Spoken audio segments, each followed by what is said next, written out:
Sam engineer कैसे AI को अपनी डिज़ाइन इम्प्लीमेंटेशन के अंदर लेकर आई है। पूरा फायर फाइटिंग सिस्टम मैंने डिज़ाइन किया। कराची के अंदर देखें तो आए दिन पता चलता है कभी इस बिल्डिंग में आग लग गई, कभी इस बिल्डिंग में आग लग गई। मिनिस्टर साहब नहीं जाएंगे अंदर। अगर आप एशरे के स्टैंडर्ड पे पूरा जाते हैं, कराची की एक बिल्डिंग है सिर्फ जो फायर ब्रिगेड डिपार्टमेंट में वो की। आप देखें वहाँ 100 साल पुरानी बिल्डिंग बनी हुई है जिस जगह पे कोई फायर स्केप का कोई कॉन्सेप्ट था नहीं। लेकिन आप सोच भी नहीं सकते। मैं तो अपनी सर्विसेज शेयर करने जाता हूँ। क्या करूँगा? ये मद्देनजर रखते हुए क्लाइंट आपके ऊपर पूरा ईमान ला के भरोसा करके आपको एक काम दे देता है।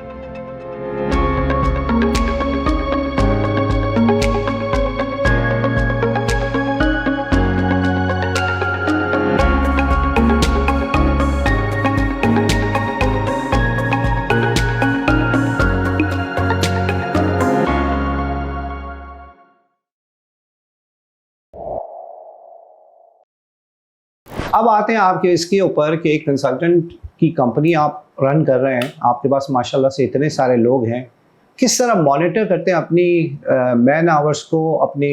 अब अगर आपने एक प्रोजेक्ट के ऊपर 1 करोड़ रुपए डिज़ाइन फीस दिया है मिसाल के तौर पे, तो अब उसको करना तो कंप्लीट है 70 लाख रुपए में, तो ही तो जाके आपको कुछ वैसा फ़ायदा होगा। How do you manage that कि यार ये 70 लाख रुपए में हो जाएगा, किस तरह से आप उसको मैनेज करते हैं? देखिए हमारे पास जो है ना मैन आवर का कोई कंसेप्ट नहीं बनता है। अच्छा, उसकी वजह यह है कि अगर मैं मैन आवर कैलकुलेट करना शुरू करूँ तो हमारे प्रोजेक्ट में इतनी ज़्यादा चेंजेस होते हैं, वो कभी भी फिजिबल नहीं होता। शाम को एक ड्राइंग आई, हमने काम शुरू किया, अगले दिन तीसरे दिन पता चला उसमें चेंज हो गया। मेरा तो मैन आवर ज़ीरो हो गया ना उसके। मगर हमें क्लाइंट को कुछ रखने के लिए काम करते रहना चाहिए, ये प्रॉब्लम है हमारे साथ। और जो आप बात कर रहे हो इसमें ऐसा है कि बहुत से प्रोजेक्ट ऐसे हैं जो लॉस में होते हैं, कुछ प्रोजेक्ट ऐसे हैं जो फायदे में होते हैं, और जो प्रोजेक्ट जितनी जल्दी कंप्लीट हो जाए वो फ़ायदेमंद है, और जितना लंबा चलेगा उतना नुकसान है। ये है मसला। और जारी बात है मुझे आखिरी वक्त तक उस प्रोजेक्ट से निकलना नहीं है। जी पक्का। लेकिन ये तो समझिए कि जैसे अगर एक कॉन्ट्रैक्टिंग के अंदर देखा जाए तो मैं जब कॉस्टिंग कर रहा होता हूँ प्रोजेक्ट के अंदर, तो उसके अंदर ओवरहेड्स, ऑफिस के ओवरहेड्स, फिर हम ये करते हैं कि यार ये बोलते रहे 8 महीने में कंप्लीट हो जाएगा, लेकिन ये 8 महीने में तो होना नहीं है, इसके अंदर 4 महीने एक्स्ट्रा कुशन डाल दो। तो हम वो जो कॉस्टिंग कर रहे होते हैं वो सारा बिल्डअप करके रख रहे होते हैं कि यार अगर वर्स्ट 8 महीने की जगह ये 12 महीने भी ख़त्म होता है तो हम कम से कम नेगेटिव में नहीं चले हैं। तो आप अगर कहते हैं मैं ये नहीं देखते कि कौन सा प्रोजेक्ट पे मुझे डिज़ाइन में फ़ायदा है और कौन सा नुकसान में चला गया है, तो फिर मैनेज किस तरह करते हैं? यानी कि ये या बस एक रोलिंग में अल्लाह ताला चला रहा है, बस कि अल्लाह ताला चला रही है। यानी आपने अगर 1 करोड़ रुपए दिया हुआ है और उन्होंने कहा ये प्रोजेक्ट 8 महीने का है, तो आपने उस 1 करोड़ को 8 महीने पे डिवाइड करके उसके पैसे मंथली आते रहते हैं। और हम हमारे जी Pakistan is a complete different market है। इसमें आज सुबह जो हम सोच के आते हैं कि आज ये काम करेंगे, जो एक हमारा ड्राफ्टमैन गायब हो गया, एक इंजीनियर गायब हो गया, क्या करूँगा मैं? अच्छा, मैं वो उसके बाद ये भी है कि चेंजेस ऐसे आ रहे होते हैं आप सोच भी नहीं सकते, और बाद इमरजेंसी कॉल आ गई, आप आ जाएं, आपसे मीटिंग करनी है या नया जॉब है, आप आ जाएं, तो वो बिल्कुल हमारा डिस्टर्ब रहता है। हमें अमेरिका की बात कर रहे हैं, मैंने वहाँ की भी काम किया, वहाँ सिस्टम बना हुआ है अमेरिका में जी। उस सिस्टम के अंदर चलना है, हमें डेली एक सिस्टम बनाना पड़ता है, उसको चलाना पड़ता है, ये प्रॉब्लम हमारा। और अगर एक प्रोजेक्ट फ्लो में चल रहा है ना, तो बहुत इजी है कि फ्लो में चला, आपने ख़त्म कर दिया उसको 6 महीने के अंदर डिज़ाइन सारी चीज़ करके। लेकिन अगर एक प्रोजेक्ट रुक के वो तकरीबन 4 साल पे चला जाता है तो आदमी तो किसी चीज़ को कैलकुलेट कर ही नहीं सकता। मैं क्योंकि अभी प्रोजेक्ट कर रहा हूँ, काफ़ी सारे 4 प्रोजेक्ट हैं और उसमें मुख्तलिफ कंसल्टेंट हैं, आपके प्रोजेक्ट्स हम कर रहे हैं। मैं ये देखता हूँ कि बिल्डर्स की मैं कंफर्ट लेवल देखता हूँ कि अगर आज किसी कंसल्टेंट को बोला कि भाई अगर परसों मीटिंग है और वो कंसल्टेंट बोल रहा है कि भाई मैं आके 2 घंटे से ज़्यादा दे नहीं सकता हूँ, तो वो बिल्डर बोलता है बात सुनो भाई, नहीं दे सकते हो, आप जाओ अपना सारा उठाओ और आप घर जाओ, हम किसी दूसरे से करवा लेंगे। और फिर यही मैं देख रहा होता हूँ कि जब आपकी जगह पे किसी को कॉल आ रही होती है या कुछ हो रहा होता है तो आपने कभी ना नहीं बोला, और क्या आवर्स है, कितने घंटे लगने हैं, कुछ नहीं बोलते, आप कर रहे थे। तो ये जो बिल्डर्स का कंफर्ट लेवल है कंसल्टेंट के साथ कि कौन कंसल्टेंट हमें टाइम देता है, कौन कंसल्टेंट टाइम नहीं देता है। This program is sponsored by Pioneer Steel Corporation. तो अब चले आते ही है कि आपको एक प्रोजेक्ट मिल गया। मैं थोड़ा सा अब डिज़ाइन फ्लो के ऊपर जानना चाहता हूँ कि मैं एक क्लाइंट हूँ और मैं एक शॉपिंग मॉल लेकर आ रहा हूँ या एक कमर्शियल बिल्डिंग लेकर आ रहा हूँ और आपने वो प्रोजेक्ट ले लिया। अब आपका प्रोजेक्ट की डिज़ाइन फ्लो क्या होती है, किस तरह से आप डिज़ाइन स्टार्ट कैसे करते हैं, उसको किस फेज पे जाते हैं, इसका ज़रा थोड़ा सा बताइएगा। पहला जो हमारा होती है मीटिंग क्लाइंट से, हम उससे ये पता करते हैं कि जो आप कमर्शियल सेंटर या जो बिल्डिंग बना रहे हो आपने सेल आउट करनी है, सही है, अपने पास रखनी है और रेंट आउट करनी है, ओन करनी है। वो जब हमें बताता है कि मैं तो कुछ नहीं, मैं ये बनाऊंगा, बेचूंगा, निकल जाऊंगा। सही है। दूसरा ये है कि मैं इसको ऑपरेट करूंगा, रेंट आउट करूंगा।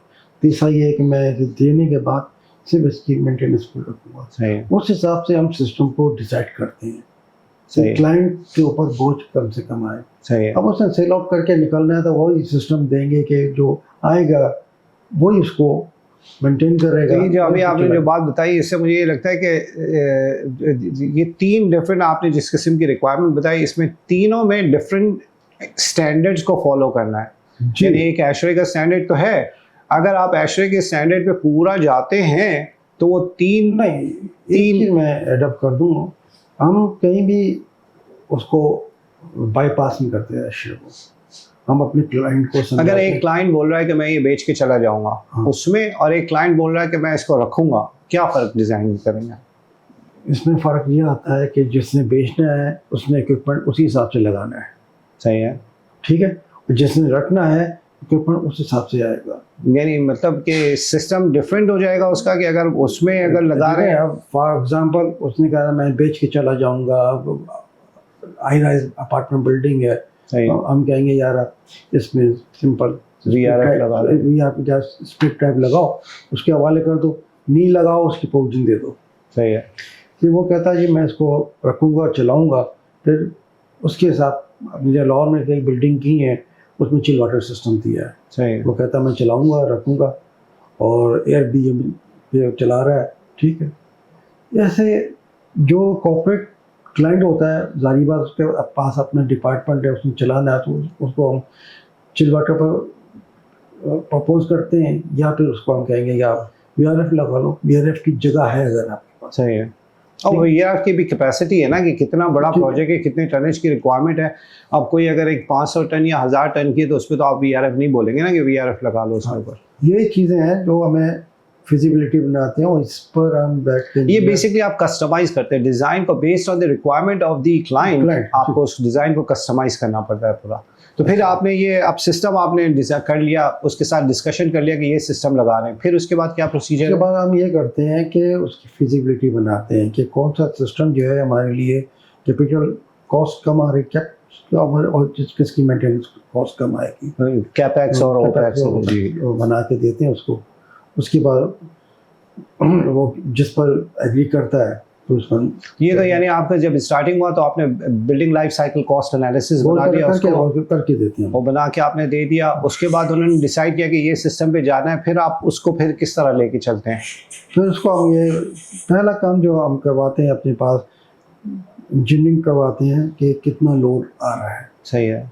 एसी का कितना लोड है हमारा, वाटर सब की रिक्वायरमेंट कितनी बनती है, ड्रेनेज कितनी बनती है, हर नेचुरल गैस है उसकी कितनी, पूरा हम कैलकुलेट करते तो हैं। वो आप पूरा ब्लॉक लोड कर लेते हैं या बिल्कुल एक एक? ये हमारे लोग दोनों काम करते हैं। सही है। This program is sponsored by AUX Commercial Air Conditioners and Cosmix Engineering. Individual हमें इसलिए कैलकुलेट करना पड़ता है, जो इक्विपमेंट लगेगा इंडिविजुअल पर लगेगा।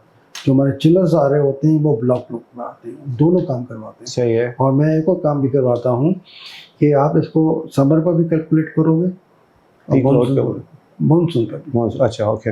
हमारे यहाँ अभी भी ये हो रहा है, बहुत से कंसल्टेंट समर के टेम्परेचर हाईएस्ट लेंगे जी। कराची का 104 ले लिया, और वेट बल्ब भी हाईएस्ट ले लेते हैं जो मानसून में जाएगा। कभी 104 टेम्परेचर पर आपका 85-86 वेट बल्ब नहीं होता है। सही। ये 75 के करीब होगा। सही। और जब आपका मानसून आएगा, आपका जो टेम्परेचर 95 होगा आउटडोर, तो उसका वेट आपका आता है 84 85। ह्यूमिडिटी की हम वजह से अमूमन जब भी कैलकुलेट करते हैं तो लाहौर में हमें मानसून पर ज़्यादा मिलता है, बिल्कुल सर। वो तो रीजन वाइज आपकी जो भी वेदर डेटा कराची में कम मिलता है। लाहौर में सबसे बड़ा मसला है, वहाँ पर जब बरसात होती है तो ह्यूमिडिटी बहुत ज़्यादा इंक्रीज होती है, सही है, और वहाँ अमूमन जो है कूलिंग टावर फेल हो जाते हैं। सही है। और लाहौर में सबसे बड़ा मसला बरसात के महीने में ह्यूमिडिटी का होता है। जी जी, लेकिन जो भी ह्यूमिडिटी बढ़ती है, सारी बातें कंडेंसेशन होती है, उसके बाद आपकी ये उसकी फंगस की ग्रोथ होती है। सही है। तो हम उस सब चीज़ों को देखते हैं, एक एक चीज़ को देखते हैं कि मेरे मानसून के अंदर मेरे इंडोर कंडीशन क्या होगी, सही है। मेरी हीट चाहिए, क्या चाहिए, ह्यूमिडिटी बहुत ज़्यादा भी इंक्रीज नहीं हो। तो हम हर चीज़ को तो अब आपने consider करते हैं।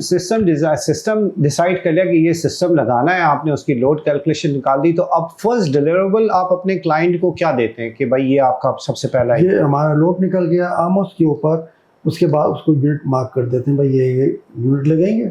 नहीं, आप ड्राइंग के ऊपर फिर पूरी ड्राइंग्स बना देते हैं आप? ऑलमोस्ट हमारी पूरी ड्राइंग बन के जाती है उसके बाद। तो आप जब फर्स्ट सबमिशन करते हैं उसके ऊपर सिस्टम साइज भी कर दिया, सिस्टम लोड भी निकाल लिया, और उसके बाद आपने चिल वाटर की पाइप साइजिंग, सब डक्ट की नहीं, साइजिंग? अभी पाइप साइजिंग नहीं होती हमारे पास, पहले जा रहा है उसके पास इक्विपमेंट मार्क होके। सही है। अगर हमें पाइप साइजिंग इसलिए निकालनी पड़ती है कि हमें शाफ्ट चाहिए, जगह चाहिए, है प्लांट रूम का साइज जी चाहिए, जी। हम सब पूरा ही डिज़ाइन करके देना पड़ता है ना, ताकि आर्किटेक्ट उस हिसाब से प्लांट का साइज रखे, उस हिसाब से शाफ्ट बन जाए।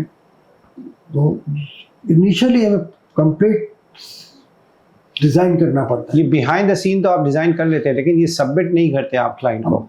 सबमिट इस हिसाब से होता है कि हमारा प्लांट रूम का साइज हो गया, चिलर मार्क हो गए, सिंगल लाइन डायग्राम आपने दे दिया। खुरम हमारे पास हमें आसानी इसमें है कि हम शुरू में डिज़ाइन बना लें, पूरा कंप्लीट करें, क्लाइंट से अप्रूवल लें, बिल ऑफ क्वांटिटी निकालें, स्पेक निकाल के उसके हाथ में टेंडर दे दें, मैं करूँ, क्योंकि हर चीज़ की यहाँ इमरजेंसी होती है, आपको पता है। जी जी। ठीक है, और किसी वक्त भी उठ के कहता है कि मैं कल टेंडर दे दो, तो हम बना के रख लेते हैं, हमें उसमें आसानी है। ठीक, कि इनिशियली हम अपना काम मुकम्मल करें। अच्छा, अब बहुत एक इम्पॉर्टेंट सवाल मैं आपसे करूँगा, और इस वजह से करूँगा क्योंकि कंसल्टेंसी मैंने जो रियलाइज़ किया है, it's a very honourable profession कि क्लाइंट आपके ऊपर पूरा ईमान ला के भरोसा करके आपको एक काम दे देता है। अब आपका भी काम यही होता है कि ईमानदारी से, बिल्कुल जिसको कहते हैं कि अपनी honest professional opinion, professional design, उसको ये मद्देनज़र रखते हुए कि इसको एक्स्ट्रा खर्चा नहीं करवाएं, ओवर साइजिंग नहीं कर रहे हैं, ये सारी चीज़ हो जाती है। अब आमिर साहब हैं, आपके नीचे कितने सारे लोग काम कर रहे हैं? मेरे स्टाफ में ना इस वक्त जो है टेक्निकल, नहीं, मैं मेन लोगों की बात कर रहा हूँ कि जो मेन लोग होते हैं। हाँ, मैं पॉइंट पे आ जाता हूँ। हाउ डू यू चेक अपनी कंपनी के अंदर, आप how do you do the ethics, और जो जो जो एक कहते हैं कि कोई मोरालिटी कैसे है आपके नीचे जो काम कर रहे हैं, क्योंकि वही टेंडर कर रहे होते हैं, वही सप्लायरों से बात कर रहे होते हैं, उन्हीं के पास प्राइसिंग आ रही होती है, वो किसके साथ उनकी ज़्यादा अच्छी बातचीत हो जाती है, इसको आप चेक एंड बैलेंस किस तरह करते हैं? क्योंकि मैं आमिर साहब की तो ऑनेस्टी की तो गवाही दे सकता हूँ। ठीक है, ऐसे खुरम के मैंने जितने भी मेरे कॉन्ट्रैक्टर्स हैं, मेरे सप्लायर हैं, सबके लिए मेरा दरवाज़ा खुला हुआ है। बिल्कुल सही। भाई कोई प्रॉब्लम है किसी किस्म का, आके बताएं। ठीक है, ये तो और आपको- दूसरी एक और चीज़ जो है, जो पता आप ये पता चल जाता है कि कौन किसको फेवर कर रहा है। हाँ बिल्कुल, यही मैं आपकी बात, क्योंकि as a owner of the company, ठीक है, ये पता चल जाता है कौन किसको फेवर कर जी रहा है, जी तो उसे कट करना पड़ता है, भाई ये नहीं, ऐसा नहीं, ऐसे होना चाहिए। जी जी जी, कि बार बार एक ही आदमी का नाम क्यों आ रहा है। बिल्कुल बिल्कुल। ठीक है, as a owner of the company, आप कहते हैं विद इन द कंपनी आप चेक एंड बैलेंस रखते हैं कि भाई कोई बिल्कुल किसी रखते हैं, और मेरे साथ अल्लाह का शुक्र है लोग भी अच्छे हैं, जी और लोग वो हैं जो जिन्हें इस बात का फ़ख्र है कि हम सैन इंजीनियरिंग में काम करते जी जी जी, बिल्कुल हैं। बिल्कुल। ठीक है, This program is sponsored by Pakistan Chiller House. Pakistan Chiller House refurbished imported equipment with full warranty, commissioning, and complete backup service. For inquiries, contact Mr. Awais. जो चले भी गए ना, जी, जी। उसमें भी इस बात का फख्र है। जी जब वो किसी के काम लेने जाते हैं ना, बताते हैं कि हमने सेम इंजीनियर्स जी, में जी। इतना अर्सा काम किया है। जी जी जी उनका पॉजिटिव पॉइंट है। जी जी। तो ये सब हाँ, अल्लाह ये ताला एक की एक मेहरबानी। जेनेरिक सवाल, मैं मैं- खाली सैम के पॉइंट ऑफ व्यू से नहीं बात कर रहा हूँ, मैं एक किसी- कंसल्टेंट्स की बात कर रहा हूँ कि कंसल्टिंग कंपनी के अंदर एक चेक एंड बैलेंस बड़ा, क्योंकि हम तो देखें, हम भी मार्केट के ही हैं, हमें पता होता है कि ऊपर तो बेचारे सारे लोग बैठे हुए कि नहीं यार बड़ा स्ट्रिक्ट होता है, लेकिन आप जिनके हत्थे चढ़ जाते हो कभी कभी, तो वो उनको check and balance within the company होना ज़रूरी है कि यार ये क्यों एक ही सप्लायर के ऊपर ही ज़्यादा फोकस हो रहा है, जैसे आपने बताया हो। तो अगर आप वो करते हैं तो इट्स अ गुड थिंग कि उस चीज़ को आप देख रहे हैं। अच्छा, एक और चीज़ मैं एडअप कर दूंगी आपको। शुरू में जब मैं अमेरिका से आया था, जी मैं 90 की बात कर रहा हूँ, मैं फेडअप हो गया यहाँ पर ना, काम नहीं है, फलाना नहीं सही। है। तो मैंने एक मेरे बुजुर्ग थे, उनसे बात की, मैं वापस जाना चाहता हूँ और यहाँ काम मुझे मिलता नहीं है। जी उन्होंने कहा कि तुम्हारे साथ जो कंपटीटर हैं इंजीनियर अच्छे हैं। मैंने कहा अच्छे इंजीनियर हैं, तुम में क्या चीज़ है, क्या स्पेशलिटी है, तुम भी इंजीनियर, वो भी इंजीनियर है। बिल्कुल सही, मैंने कहा कि मैं ऑनेस्ट हूँ। बिल्कुल सही। उनका एक अल्फाज थे, मुझे याद है, बेटे जिस चीज़ की कमी होगी ना वो बिकेगी। बिल्कुल सही, ये बात बिल्कुल सही कहो। वो अंधेरे में एक दिया, एक एक जिस रोशनी चीज़ की का, कमी होगी वो बिकेगी, वो कीमत देगी। वो अल्लाह का शुक्र है, वही बात हुई।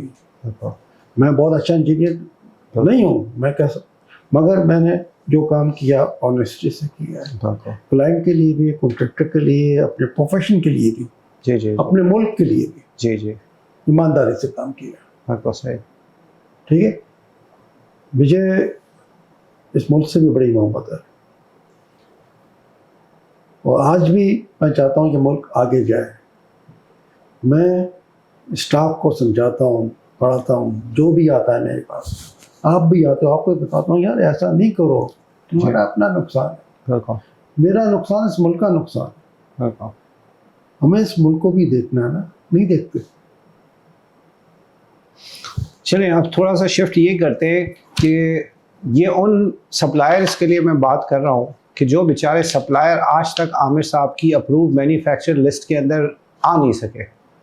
तो आप वो सप्लायर जो बेचारे नए बिजनेस खोला है, नया प्रोडक्ट लेकर आए हैं, वो अगर आपकी अप्रूव लिस्ट में आना चाहें तो वो क्या ऐसा वजीफ़ा करें कि जिसपे आमिर साहब की अप्रूव लिस्ट में आ जाए। और same goes to the contractor also. मैं सप्लायर की पहले बात कर लेता हूँ, फिर contractor। खुरम, जब आदमी आता है ना जी कि मैं ये लेके आया हूँ, मैं देखता हूँ यार इससे पहले ये कितनी दफ़ा क्या क्या चीज़ लेके आया है बिल्कुल सही, और नहीं चला सका। बिल्कुल सही। अब वो कहीं फेलियर रेपुटेशन है तो उसमें मैं क्यों ट्राई करूँगा? उसकी फेलियर की वजह ये होगी ना। जी हमने प्राउडली मैं कहता हूँ कि मैंने सबसे ज़्यादा सप्लायर को इंट्रोड्यूस किया है, सबसे ज़्यादा ब्रांड मैंने इंट्रोड्यूस किया। एसकेएम को आपको ही पता है चलाने के लिए मैंने जी कितना किया। मैंने मुर्शद जावेद, अल्लाह ताला मग़फ़िरत करे, वो ये कहते हैं आमिर साहब मुझे नहीं पता था मेरे इक्विपमेंट में क्या क्वालिटी है, क्या स्पेक्स, आपने बताया। जी, उनके सॉफ्टवेयर बहुत अच्छा था, air handling unit selection software बहुत अच्छा। ठीक है, इसी तरह बेकार चला, बहुत से प्रोजेक्ट गए हैं, सिर्फ और सिर्फ हमने उनको सपोर्ट किया है, चले, अल्लाह का शुक्र है।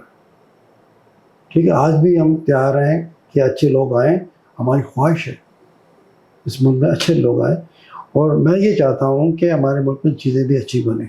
जी ये सब चीज़ें जो बाहर से आ रही है हमारे मुल्क में बना, कोई वाईफाई टेक्नोलॉजी नहीं है इसके अंदर, उसको भी हमने प्रमोट किया, मगर हर दफ़ा इतनी ज़्यादा मिसकमिटमेंट हुई है कि आप सोच भी नहीं सकते, और करने वाले बड़े बड़े लोग।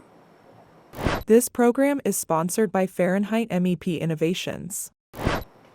ठीक है, आप मुझे अपने क्लाइंट को मुँह देना है, बिल्कुल आमिर साहब या आपने बोला था या आपका आदमी है। मेरा क्लाइंट ये नहीं बोलता है कि ये खुर्रम साहब हैं या ये फारेनहाइट के वो हैं। जी आमिर साहब आपका आदमी है, ये आपके साथ ये जाती करके चला जाए, ये मेरे आदमी हो तो फिर बिल्कुल सही है, सही है। तो मैं आपने अगर रेकमेंड किया जाहिर तो बात है जी। मैं उस आदमी को सिलेक्ट करूँ तो मेरा आदमी हो। जी बाद में मुझे परेशानी नहीं हो, ये है चीज़। तो यानी अगर उनको आप सजेशन देंगे तो वो क्या आप उनको सजेस्ट करेंगे कि जो भी नया है वो अपने प्रोडक्ट का पहले बैकग्राउंड चेक करें, अपने प्रोडक्ट की स्पेसिफिकेशन देखें, कंप्लायंस किस चीज़ पे कर रही है, सर्टिफिकेशन क्या है, और ये सारी चीज़ करने के बाद फिर आपके पास आप आए। भी सेल्स, अगर मैंने किसी जगह लगाया नहीं है तो क्या आप मुझे आप सेल्स से क्या आदमी ना जी, आप क्या चीज़ सेल करने जाते हो? मैं तो अपनी सर्विसेज सेल करने जाता हूँ, क्या सर्विस? जो कॉन्ट्रैक्टिंग के अंदर जो इंस्टॉलेशन और ये सारी चीज़ें। मुझे एक बहुत सीनियर आदमी ने, सेल्स का आदमी था, इंडियन था, उसने कहा इंसान जब जाए सेल्स करने के लिए अपना कॉन्फिडेंस सेल करे, उसकी चीज़ बिके ना बिके, कॉन्फिडेंस सेल करके आ जाता, बिल्कुल सही, वो आपको पे बैक करेगा। सही, ठीक है, हम भी ये कहते हैं यार आओ बैठो, चीज़ बताओ, हमें ही पता है तुम क्या क्या बेचने आए हो, तुम्हारे पास कितनी स्ट्रेंथ है, आप ये कॉन्फिडेंस सेल कर दो कि आमिर साहब आपका या किसी का भी काम होगा मैं करके दूंगा। आपने समझे?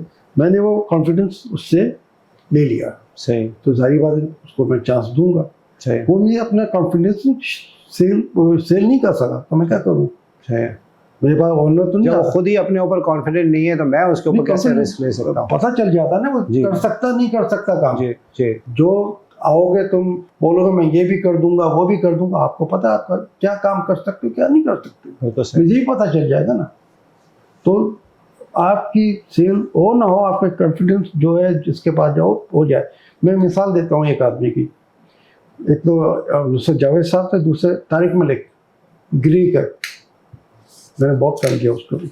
जी, क्या उसने अपना कॉन्फिडेंस सेल किया, मैं मिला उससे, मैं फंसा हुआ था एक प्रोजेक्ट में, उससे निकाल के दिया, हमने अपनी कमिटमेंट पूरी की। आप जानते हैं एक प्रोजेक्ट 8 महीने के लिए स्टार्ट हुआ था, आज तीसरा साल भी चल रहा है, सिर्फ उसकी रीजन की वजह से तीसरे साल के अंदर हम कमीशन नहीं कर सके। मेरी टीम, मेरी रिटेंशन मनी, मेरी सारी चीजें, वीकली मीटिंग भी हो रही है, वीकली कोई छोटा सा काम भी हो बुलाया जा रहा है, और मेरे तो सारे पैसे फंस गए। तो मैं अब मैंने ये करके रखा, मैंने बताया ना कि जो 5 कॉन्ट्रैक्टर के अंदर क्लाइंट के साथ निगोशिएट हुआ, उसने मेरे सामने राइट ऑफ रिजेक्शन दिया कि ये प्राइस मेरे पास आया हुआ। मैंने प्राइस देखा, मैंने कहा मैं नहीं कर सकता हूँ, क्योंकि मैं एक लाइन खींच देता हूँ कि इससे नीचे प्रोजेक्ट मुझे नहीं करना, बिकॉज कि फिर मेरे लिए मुसीबत हो जाएगी।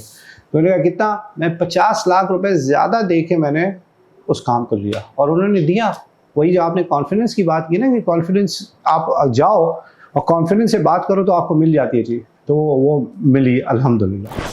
चले, आपने हमें डिज़ाइन का सारा एक प्रोसेस तो बताया, आप फ्यूचर एआई का है, तो सैम इंजीनियर कैसे एआई को अपनी डिज़ाइन इम्प्लीमेंटेशन के अंदर लेकर आई है? अभी तक उसको कुछ यूज़ कर रही है? खुरम हम इसमें इन्वॉल्व हो चुके हैं, और मैंने एक इंजीनियर सिर्फ इस काम के लिए रखा हुआ है, सही है, कि वो एआई से हमें निकाल के दे कि क्या क्या चीज़ें हो रही हैं, कर सकते जी हैं, जी, और उसकी भी स्टडी करनी पड़ती है, 100% रिलाई नहीं कर सकते उसके ऊपर। बिल्कुल, मगर ये है कि हमें रिजल्ट मिल जाते हैं अच्छे फ़ौरन, और डॉक्यूमेंटेशन भी अच्छी हो जाती है, क्योंकि वो पूरा इंग्लिश में आपको करके दे रहा होता है, और उसको भी स्टडी किए बगैर हम इम्प्लीमेंट नहीं कर सकते। हम साहब जहाँ तक ये एआई का ताल्लुक है, हम उसमें काम शुरू कर दिया है, इंजीनियर्स भी हमने हायर किए हैं, जी, जी, जो जी। उसको कोई भी हमें प्रॉब्लम आता है उससे हम गाइडेंस ले लेते हैं,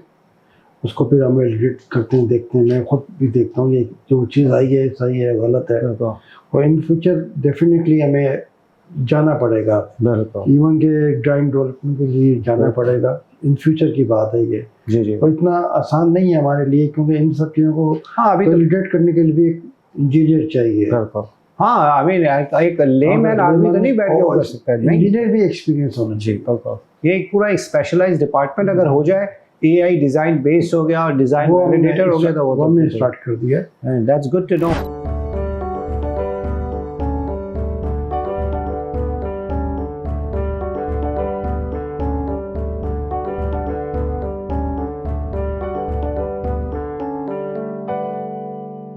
अगर हम बात करते हैं बिल्डिंग सेफ्टी के ऊपर, तो आज कराची के अंदर देखें तो आए दिन पता चलता है, कभी इस बिल्डिंग में आग लग गई, कभी इस बिल्डिंग में आग लग गई, डिपार्टमेंटल स्टोर में आग लग जा रहे हैं। अभी जस्ट रिसेंटली मिसाल जैसे गुल प्लाजा की आप देखें तो एक इंजीनियर के तौर पे हम लोग के लिए तो बड़ी शर्मिंदगी वाली बात होती है कि हम 21वीं सदी में रहते हैं और हमारी बिल्डिंगों के अंदर आग लग रही है।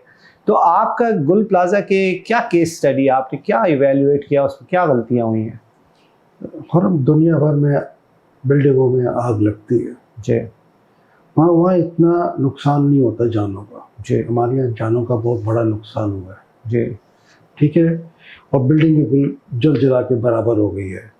उसके पीछे सबसे बड़ा रीज़न ये है कि फायर सेफ्टी का कोई इंतज़ाम नहीं है। चलो आग बुझाने के लिए सिस्टम होना चाहिए, मगर लोग जो अंदर फंस गए हैं उनके भागने का भी इंतज़ाम होना चाहिए। इग्रेस सिस्टम नहीं इंटरेस्ट नहीं था बिल्कुल।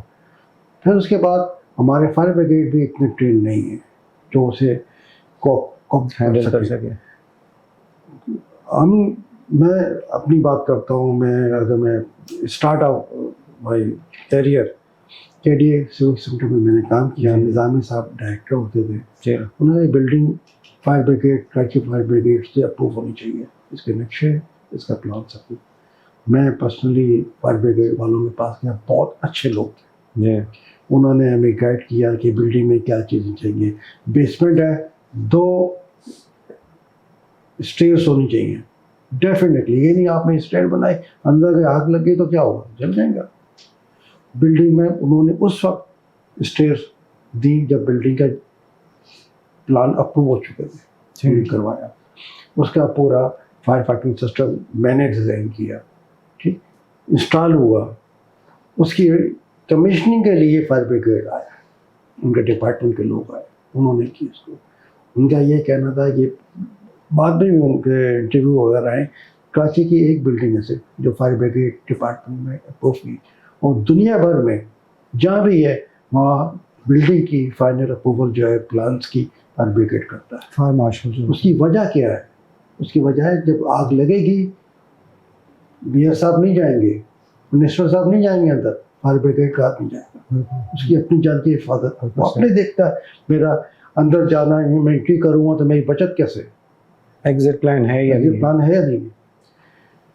तो हमारी कोशिश ये है कि हम बिल्डर को भी फोर्स कर रहे हैं और क्लाइंट को भी कि यार आप 25वें फ्लोर पर एक आदमी को अपार्टमेंट देते ही वो आग लगेगी तो उसका कबाब बन जाएगा, क्योंकि हमारे पास इतना कर है ये 7वें फ्लोर से ऊपर कुछ नहीं कर सकते। तो रास्ता बनाओ, इंतज़ाम करो पानी का ऊपर तक पहुँचाने का।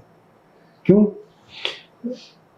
हमारा मज़हब कहता है कि मेरी वजह से कोई आदमी को तकलीफ होगी, उसके दीन का कानून बनाया है आपकी वजह से किसी को तकलीफ है, उसके पैसे आप पे करो, कंपनसेट करो। आपकी वजह से कोई जल जाता है तो कौन जिम्मेदार है? पूछ तो आपकी होगी ना, आपकी लापरवाही थी। आपने क्यों नहीं उसे पहले से दिन से प्रोटेक्शन प्रोवाइड की? आपने सोचा क्यों नहीं उसको? लेकिन एज ए डिज़ाइन कंसल्टेंट आप लोग को भी प्रॉब्लम आती है कि आप जब पूरा फायर सेफ्टी डिज़ाइन करके देते हैं और फिर क्लाइंट उसको देखिए इम्प्लीमेंट नहीं करना चाहता है? मैं कोशिश करता हूँ इम्प्लीमेंट हो, और नहीं हो रहा, मेरी डिज़ाइनें मुकम्मल बन के जाती हैं। वो कहता है मेरे स्प्रिंकलर्स नहीं जाके, मैंने ये ड्राइंग मेरी है, आप काट दो, मेरी जिम्मेदारी नहीं। मैंने आपको पूरा दिया, मैंने अपना फर्ज पूरा किया, मैं महफूज हूँ। वहाँ कोई जलेगा, कोई तकलीफ में आएगा, मेरे लिए बोझ होगा। अमूमन ज़्यादातर बिल्डर को बात समझ नहीं आती है कि किसी वजह से कोई भी मिसहैप होता है तो उसकी भी जिम्मेदारी है। ये बहुत दर्दनाक मौत होती है, जल के मरना। अब जैसे देखें, पता है आप अगर न्यूयॉर्क आपका जाना हुआ, आप देखें वहाँ 100 साल पुरानी बिल्डिंग बनी हुई है, जिस जगह पे कोई फायर एस्केप का कोई कॉन्सेप्ट था नहीं, लेकिन उन्होंने क्या किया, उन्होंने रेट्रोफिट करके एक्सटर्नल स्टेयर केसेस दे दिए। आप जब भी बिल्डिंग में देखते हैं बाहर सीढ़ियाँ लगी होती है, तो उन्होंने क्या किया कि बाइक अगर बिल्डिंग में डिज़ाइन नहीं है, पुरानी बिल्डिंग है, तो उन्होंने उसके ऊपर रेट्रोफिट करके एक्सटर्नल स्टेयर केस दे दिया कि फायर एस्केप्स बना दिए। तो हम भी ये सारी चीज़ कर सकते हैं? करनी चाहिए जी, कर सकते नहीं, करनी चाहिए। हमें सोचना चाहिए कि हमारी वजह से किसी को भी कोई तकलीफ हो, कोई जल जाए, किसी प्रॉपर्टी डैमेज हो जाए, अपने आप का एहसास करना चाहिए। मेरा आपका मज़हब जो सिखाता है, रास्ते में कोई पत्ता भी पड़ा हो आप उठा के साइड पर कर दो। इसका मतलब ये आप पत्थर रखोगे गुनाह है उसका, जी साइड पर करोगे सवाब है। ये सोच के आप काम करें कि मेरी वजह से कोई तकलीफ़ ना हो, गाड़ी में अलग पार्क ना करूं, तकलीफ़ ना हो किसी को, तो आपकी ज़िंदगी आसान है। आप अच्छाई करोगे, दूसरा आपको देख के अच्छाई करेगा, वो आपके लिए है।